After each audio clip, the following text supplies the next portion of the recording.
जिंदगी के आईसरे में खुद को बार बार देखा है।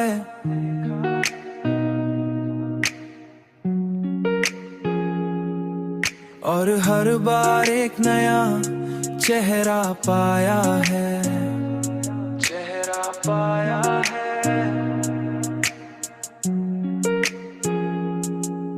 एक ऐसा चेहरा जो हर दुख के बाद थोड़ा सा और मजबूत हो गया है,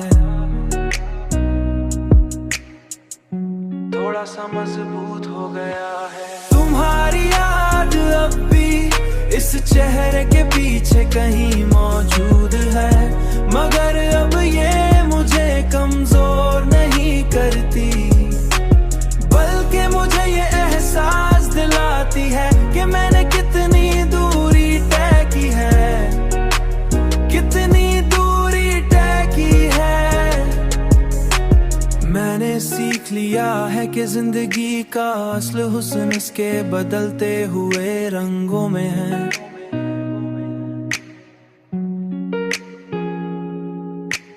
मैंने जान लिया है कि हर दर्द के पीछे कोई नया सबक है।